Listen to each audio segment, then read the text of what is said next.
Bagaimana jika sebenarnya selama ini kita hidup di dalam telur? Bagaimana jika semua yang kita jalani sebagai pengalaman hanyalah proses besar kehidupan yang semuanya terjadi di dalam telur tersebut? Inilah yang ditawarkan dalam gagasan teori telur, sebuah gagasan filosofis yang menantang pemahaman umum kita tentang eksistensi atau keberadaan. Meskipun terdengar sangat aneh, tapi teori ini sangat menarik dengan memberikan usulan bahwa alam semesta kita ini mirip dengan sebuah telur. Teori ini adalah perpaduan menarik dari teori reinkarnasi dan simulasi yang meyakini bahwa kehidupan kita sebenarnya berulang-ulang dan terhubung satu sama lain dalam kesadaran kolektif atau kesadaran bersama dalam lingkup yang jauh lebih besar. Di video ini, mari kita dalami apa itu egg theory.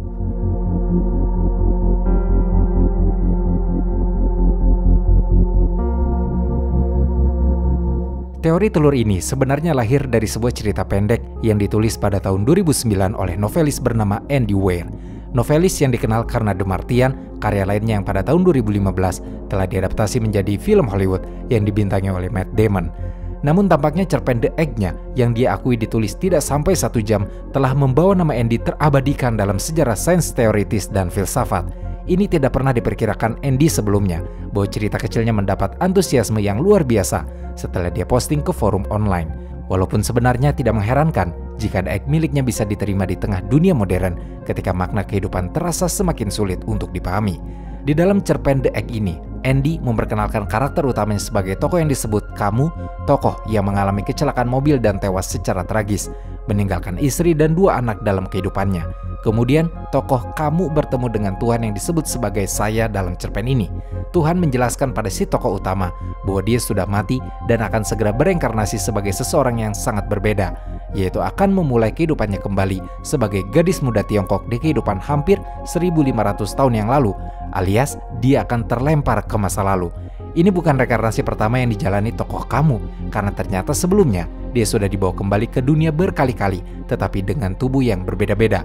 Mungkin pernah hidup di semua belahan bumi, bahkan barangkali juga ia hidup di segala waktu yang ada di masa lalu, masa kini, dan masa depan.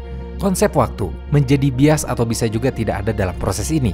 Namun dengan kenyataan tersebut, akhirnya tokoh Kamu mulai merenungkan fakta bahwa dia bisa saja pernah menjadi Abraham Lincoln atau bahkan Adolf Hitler. Sekaligus mungkin juga pernah menjadi pembunuh Lincoln atau korban Hitler. Dalam cerita ini, Tuhan yang menyebut dirinya sebagai Saya menjelaskan kepada tokoh utama bahwa alam semesta diciptakan untuknya sebagai semacam struktur yang dengan itu maka dia bisa menjalani setiap kehidupan manusia. Jadi, tokoh Kamu bukan sekedar orang yang meninggal dalam kecelakaan mobil, tapi dia adalah segalanya dalam alam semesta. Dia telah menjadi semua orang yang pernah dan yang akan ada. Konsep ini dijelaskan oleh tokoh Saya atau Tuhan dalam cerpen The Egg. Konsep bahwa dengan menjadi semua orang, maka tokoh Kamu akan belajar bahwa semua yang dilakukan terhadap orang lain sebenarnya dilakukan terhadap diri sendiri. Setiap kali menyakiti seseorang, maka itu artinya kamu menyakiti diri sendiri. Setiap kali membantu seseorang, maka itu artinya kamu membantu diri sendiri.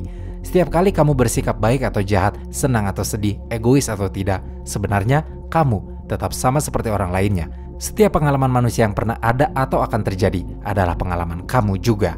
Ketika tokoh utama telah menjalani setiap kehidupan manusia, entah di waktu yang lampau, di masa kini, atau di masa depan, maka menurut cerpen Andy, si tokoh utama akan menjadi dewa seperti sosok yang diajak bicaranya saat ini. Menurut tokoh Saya, hanya dengan cara itulah manusia bisa memiliki kebijaksanaan yang tidak terbatas tentang apa arti hidup yang sebenarnya. Dan begitulah ceritanya berakhir. Bagi pembaca, mungkin ada pesan moral yang tampak tidak jelas dalam kisah ini, yang menyarankan bahwa sebagai individu, maka tokoh Kamu harus selalu berusaha berpikir, bertindak, dan menjadi yang terbaik. Semata bukan hanya karena hal tersebut demi kepentingan terbaiknya, tapi karena hal tersebut memang harus dilakukan. Jika semua orang di alam semesta ini adalah kamu, jadi mungkin tokoh Kamu ini ingin memiliki segala sesuatunya menjadi baik.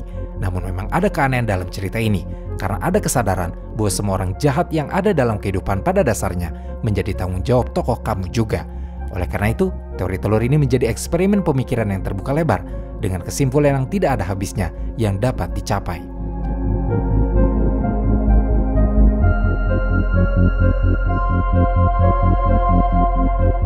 Andy Weir menjelaskan bahwa perjalanan untuk mendapatkan pencerahan tertinggi, maka individu harus melalui semua proses kehidupan yang ada. Inilah cara Andy menganalogikan alam semesta sebagai sebuah telur, karena disitulah seseorang akan tumbuh dan berkembang hingga mencapai tahap tersebut. Bayangkan telur sebagai alam semesta kita. Di dalam cangkang telur ini, semua kehidupan dan pengalaman terjadi. Setiap bintang, planet, molekul, atom, dan makhluk adalah bagian dari telur besar ini. Dalam teori telur, alam semesta bukanlah hamparan yang tidak terhingga, melainkan sistem tertutup seperti telur yang tidak hanya berisi galaksi dan nebula, tetapi juga pengalaman dan kesadaran. Semua yang telah terjadi, sedang terjadi, dan akan terjadi ada di dalam telur. Ini menjadi semacam perubahan radikal dari pandangan tradisional tentang alam semesta. Kita biasanya menganggap diri kita sebagai sebuah sosok yang terpisah satu sama lain, tapi teori telur mengajukan gagasan bahwa kita semua sebenarnya terhubung secara jiwa, berbagi kekuatan hidup dan pengalaman yang sama. Teori telur ini menantang pandangan tentang ruang dan waktu.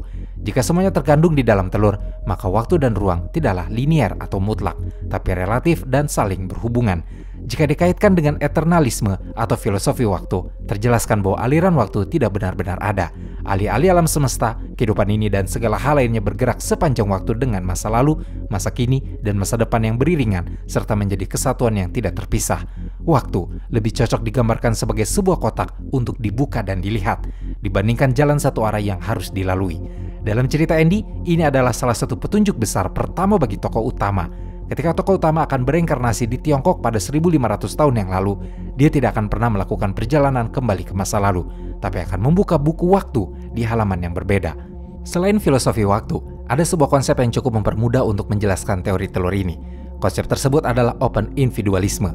Secara umum, ini adalah gagasan bahwa kamu adalah semua orang tahu, bahwa semua orang adalah kamu. Setiap individu sebenarnya terhubung melalui pengalaman bersama saat berada di kehidupan. Mungkin rasanya, seringkali kita semua berbeda, tapi sebenarnya secara mendasar, tidak ada yang berbeda sama sekali. Kita sama saja. Teori open individualisme ini memang tidak mengarah pada poin akhir cerita The Egg, tapi cukup menjelaskan ketika tokoh saya mengatakan bahwa setelah tokoh utama hidup sebagai orang lain, maka dia juga bisa menjadi Tuhan. Di sini, cerita The Egg bergerak ke arah yang lebih teologis. Dengan konsep serupa yang muncul di sebagian besar agama, terutama dalam agama Hindu yang mengajarkan tentang reinkarnasi, di mana konsep ini menyatakan bahwa jiwa bereinkarnasi dalam berbagai bentuk kehidupan hingga mencapai moksa atau pencerahan. Begitu pula dengan filosofi Buddhisme yang mengajarkan samsara, siklus kelahiran, kematian, dan kelahiran kembali. Kesamaan ini menunjukkan bahwa gagasan inti dari teori telur bukanlah sesuatu yang sepenuhnya baru, tetapi lebih merupakan interpretasi modern dari kepercayaan kuno. Agama lain seperti Islam atau Kristen memang tidak cukup mengajarkan gagasan reinkarnasi atau kelahiran kembali, tapi sebenarnya masih memiliki sedikit kesamaan dalam konsep perjalanan hidup, yaitu mengajarkan manusia untuk memperlakukan kehidupan ini sebagai sebuah ujian untuk mencapai penyelesaian yang baik sebelum tiba di akhirat dan menjalani kehidupan yang sesungguhnya. Dalam budaya barat, konsep ini mungkin lebih asing, tetapi ada juga filosofi seperti panteisme dan peneteisme yang melihat alam semesta sebagai perwujudan dari kesadaran ilahi atau individu tunggal. Ini sejalan dengan gagasan bahwa semua pengalaman dan makhluk di alam semesta adalah bagian dari kesatuan yang lebih besar. Perbedaan dalam pemahaman budaya dan religius ini menunjukkan bagaimana berbagai masyarakat mencoba menjelaskan eksistensi dan makna kehidupan. Jadi, konsepnya mungkin agak mirip dan senada. Intinya adalah apa yang dilakukan dalam hidup ini menentukan nasib jiwa kita nantinya. Selain itu, hampir semua agama juga mendorong pengikutnya untuk berpikir tentang dampak yang berjenjang dari tindakan mereka dalam skala yang besar. Konsep-konsep ini mungkin tampak abstrak dan rumit, tetapi mereka adalah inti dari teori telur. Teori ini mengajak kita untuk melihat alam semesta dan diri kita sendiri dari sudut pandang baru, sebagai bagian penting dari telur kehidupan. Kita tidak hanya berada di alam semesta, tetapi alam semesta ada di dalam diri kita. Jika alam semesta adalah sebuah telur, apa artinya dengan siklus hidup dan mati? Secara sederhana, kita bisa bayangkan alam semesta kita sebagai telur yang mengasuh kehidupan, kematian, dan segala sesuatu di antaranya. Teori telur menyatakan bahwa hidup dan mati adalah bagian dari siklus pembelajaran dan pertumbuhan yang berkaitan. Hidup dan mati bukanlah kekuatan yang berlawanan, tetapi saling melengkapi dalam siklus kelahiran kembali yang abadi. Seperti burung phoenix yang bangkit dari abunya, kita juga bangkit dari kehidupan sebelumnya, terlahir kembali ke dalam bentuk-bentuk baru, pengalaman baru, dan pelajaran baru. Kehidupan bukanlah peristiwa satu kali, melainkan serangkaian peristiwa dengan tujuan belajar, tumbuh, dan menjadi lebih bijaksana dalam setiap siklus. Dan mengapa siklus ini ada? Teori telur menawarkan bahwa tantangan hidup dan rasa sakit yang kita alami memiliki tujuan lebih besar. Setiap perjuangan adalah pelajaran, setiap tantangan adalah peluang untuk bertumbuh, dan setiap rasa sakit adalah perantara pengantar untuk sebuah perubahan. Kita adalah siswa di ruang kelas semesta yang megah. Tujuan kita bukan untuk mencapai akhir, tetapi untuk terus belajar dan berkembang dalam setiap siklus. Bahkan kematian bukanlah akhir, tetapi transisi, pintu masuk ke babak baru dalam kisah kita sendiri. Dalam telur ini, setiap kehidupan adalah bab dalam cerita semesta yang lebih besar. Jadi, jika semua adalah bagian dari telur yang sama, apakah kita semua terhubung? Teori telur membawa konsep kesadaran kolektif ke depan. Kesadaran kolektif adalah gagasan bahwa pengalaman, emosi, dan pengetahuan setiap individu berkontribusi pada pemahaman dan pertumbuhan bersama. Kita semua terhubung pada tingkat intelektual yang mendalam. Setiap kehidupan, pengalaman, suka dan duka yang kita alami adalah bagian dari proses pembelajaran besar yang berkontribusi pada evolusi individu kolektif. Setiap interaksi, pikiran, dan keputusan menambah pengetahuan dan pertumbuhan bersama. Dalam skema besar teori telur, tidak ada pengalaman yang terbuang atau tidak berarti. Setiap interaksi, pikiran, dan emosi penting dan berkontribusi pada pertumbuhan kesadaran kolektif. Teori ini menantang pemahaman umum kita tentang ruang, waktu, dan individualitas. Teori telur menggambarkan waktu bukan sebagai kemajuan linear, tetapi sebagai landscape multidimensi. Masa lalu, masa kini, dan masa depan bukanlah wujud yang berbeda, tetapi benang-benang yang terjalin dalam jalinan keberadaan. Ketika kita berpikir tentang ruang, biasanya kita membayangkan dimensi fisik. Namun teori telur mengajak kita untuk menganggap ruang sebagai sesuatu yang lebih dari sekedar jarak fisik. Ruang adalah ranah pengalaman, emosi, dan kesadaran. Ini bukan hanya tentang di mana kita berada, tetapi siapa kita, apa yang kita rasakan, dan bagaimana kita terhubung dengan orang lain. Teori ini menunjukkan bahwa kita bukan makhluk yang terisolasi, melainkan bagian dari satu kesadaran kolektif yang mengalami hidup melalui sudut pandang yang tidak terhitung jumlahnya.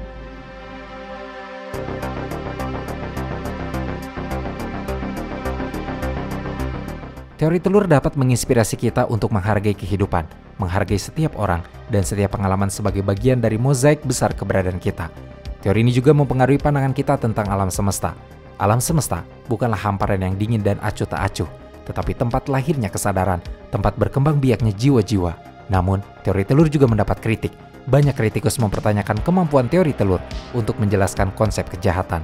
Jika kita semua adalah suatu kesadaran yang mengalami dirinya sendiri, mengapa ada penderitaan akibat kekerasan dan kedengkian?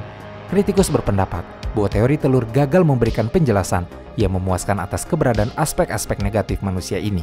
Selain kritik mengenai penjelasan konsep kejahatan, teori telur juga menghadapi tantangan dalam menjelaskan makna individu dalam konteks kolektif. Jika setiap orang sebenarnya adalah reinkarnasi dari individu yang sama, bagaimana dengan perasaan unik dan pengalaman individual yang berbeda? Banyak yang merasa bahwa teori telur mengurangi nilai dari identitas individu dan pengalaman pribadi, menyatakan bahwa semua pengalaman pada akhirnya sama. Ini bisa membuat seseorang merasa bahwa kontribusi mereka tidak unik atau tidak berharga, yang bisa merusak pandangan tentang pentingnya individu dalam masyarakat. Beberapa kritikus juga berpendapat bahwa teori telur terlihat egois, mengusulkan bahwa seluruh alam semesta dirancang semata-mata untuk pembelajaran individu. Pandangan ini dianggap antroposentris, meremehkan keindahan dan kompleksitas alam semesta. Selain itu, teori telur tidak didasarkan pada bukti nyata yang dapat diuji, sehingga sebagian besar bersifat spekulatif. Kritikus berpendapat bahwa tanpa dukungan empiris, teori telur hanyalah eksperimen pemikiran filosofis dan bukan penjelasan faktual atas kenyataan. Namun, penting untuk diingat bahwa teori telur memang tidak dimaksudkan tercipta sebagai penjelasan ilmiah tentang keberadaan. Ini adalah eksperimen pemikiran filosofis, cara mengeksplorasi gagasan kesatuan, empati, dan keterhubungan. Ini bukan jawaban pasti atas misteri kehidupan, alam semesta, dan segala hal lainnya. Meskipun teori telur mungkin tidak menjawab semua pertanyaan kita, teori ini tentu saja memberi kita bahan pemikiran yang menarik. Pada intinya, teori telur mengajukan alam semesta sebagai inkubator jiwa di mana waktu bersifat non-linear dan kehidupan serta kematian bersifat siklus. Setiap kehidupan dan pengalaman kita adalah bagian dari rancangan besar untuk memelihara dan mendewasakan jiwa kita. Teori ini menyatakan bahwa setiap individu adalah satu kesatuan yang menjalani banyak kehidupan melintasi ruang dan waktu. Seolah-olah kita semua memainkan peran yang berbeda dalam panggung teater kehidupan. Ide ini menantang pemahaman umum kita tentang individualitas dan identitas, menunjukkan bahwa kita mungkin merupakan bagian dari satu kesadaran kolektif. Kesadaran kolektif ini adalah potensi kita menjadi apa setelah menjalani cukup banyak kehidupan, belajar cukup banyak pelajaran, dan cukup bertumbuh sebagai jiwa. Ini seperti kelulusan yang bergerak dari yang terbatas ke yang tidak terbatas, dari individual ke kolektif. Implikasi teori telur sangatlah luas, mendorong empati, kasih sayang, dan pengertian. Karena kita semua pada dasarnya adalah entitas yang sama yang menjalani kehidupan yang berbeda. Hal ini menantang pandangan kita tentang diri sendiri dan orang lain, tentang kehidupan dan kematian, serta tentang alam semesta itu sendiri. Ini mendorong kita untuk berpikir melampaui keberadaan individual kita dan mempertimbangkan keberadaan kita sebagai bagian dari kesatuan yang lebih besar. Namun, seperti halnya teori apapun, teori ini mendapat kritik dan memicu perdebatan sengit. Ada yang berpendapat bahwa teori ini murni spekulatif dan tidak memiliki bukti empiris, serta mempertanyakan implikasinya terhadap moralitas dan etika. Secara jelas, teori telur juga menghadapi tantangan dalam menjelaskan makna individu dalam konteks kolektif. Karena jika setiap orang sebenarnya adalah inkarnasi dari entitas yang sama, bagaimana dengan perasaan unik? Dan meskipun demikian, teori telur bisa terus memprovokasi pemikiran dan mengeksplorasi ide-ide kesatuan dan keterhubungan.